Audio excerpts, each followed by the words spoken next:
नमस्कार, Satara 7 star news चॅनलमध्ये आपले सहर्ष स्वागत आहे। लाडकी बहीण योजनेपासून एकही महिला वंचित राहणार नाही, नामदार महेश शिंदे। कोरेगावात दुसऱ्या यादीला मंजुरी।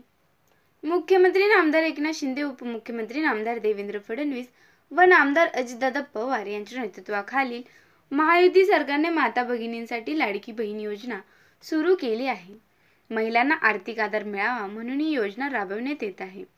कोरेगाव विधानसभा मतदारसंघातील आणि तालुक्यातील एकही पात्र महिला या योजनेपासून वंचित राहू नये याची खबरदारी घेण्यात आली आहे। शनिवारी सकाळी 10:30 वाजता कोरेगाव तालुक्यात योजनेच्या दुसऱ्या यादीला मंजुरी देण्यात आली। 11,520 महिला आता लाभ मिळणार आहे। आतापर्यंत या योजनेतून लाभ मिळणाऱ्या महिलांची संख्या ही 62,500 झाली आहे, अशी माहिती तालुकास्तरीय समितीचे पदसिद्ध अध्यक्ष नामदार महेश शिंदे यांनी दिली। कोरेगाव मतदारसंघात मुख्यमंत्री माझी लाडकी बहीण योजनेचा लाभ सर्व माता भगिनींना मिळावा, या योजनेपासून पात्र एकही महिला वंचित राहू नये या संदर्भाने कोरेगाव तहसीलदार कार्यालयात या योजनेची अंमलबजावणी करण्याच्या उद्देशाने राज्य सरकारने नियुक्त केलेल्या मुख्यमंत्री माझी लाडकी बहीण विधानसभा क्षेत्रीय समितीची महत्त्वपूर्ण बैठक नामदार महेश शिंदे यांच्या अध्यक्षतेखाली झाली। त्यावेळी शनिवारी सकाळी 9 वाजेपर्यंत सादर करण्यात आलेल्या आणि छाननीमध्ये पात्र ठरलेल्या 11,520 महिलांच्या प्रस्तावाला मान्यता देण्यात आली।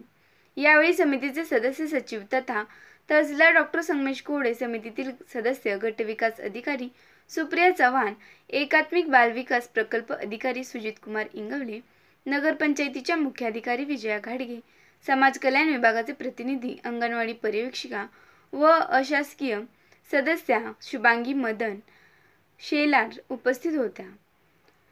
कोरेगाव तालुक्यातील 70,000 महिलांना आणि संपूर्ण मतदारसंघातून 1,20,000 महिलांना लाडकी बहीण योजनेचा लाभ देण्याचे उद्दिष्ट ठेवण्यात आले होते। मात्र विरोधकांनी याबाबत अपप्रचार सुरू केल्याने ग्रामीण भागातील असंख्य महिला या योजनेपासून वंचित राहिलेल्या आहेत। विरोधक स्वतः योजनांचा लाभ घेतात, त्यांच्या जवळचे कार्यकर्ते लाभ घेतात, मात्र ग्रामीण भागातील महिलांना लाडकी बहीण योजनेपासून वंचित ठेवण्याचा प्रयत्न विरोधक सातत्याने करत आहेत। विरोधकांच्या अपप्रचारामुळे सुमारे 8,000 महिलांनी अद्याप अर्ज दाखल केलेले नाहीत। आम्ही याबाबत जनजागृती करत असून प्रशासकीय यंत्रणा आणि आमचे कार्यकर्ते गावोगावी जाऊन अर्ज भरून घेत आहेत। कोणत्याही परिस्थितीत एकही महिला या योजनेपासून वंचित राहणार नाही। राज्य सरकारने या योजनेसाठी ठेवलेले उद्दिष्ट 100% पूर्ण केले जाणार असल्याचा शब्द नामदार महेश शिंदे यांनी दिला। त्यामुळे जिल्हा प्रशासन कामाला लागलेलं आहे। आमचं प्रशासन माझ्या मतदारसंघातलं अत्यंत तत्पर प्रशासन आहे। फक्त महिलांना विनंती आहे की आपण तात्काळ या ठिकाणी संपर्क साधा। आपल्याकडे जे पेपर असतील ते आम्ही देण्यासाठी या ठिकाणी प्रामाणिक प्रयत्न करू, पण या कोणाचं तरी ऐकून या योजनेच्या लाभापासून वंचित राहू नये।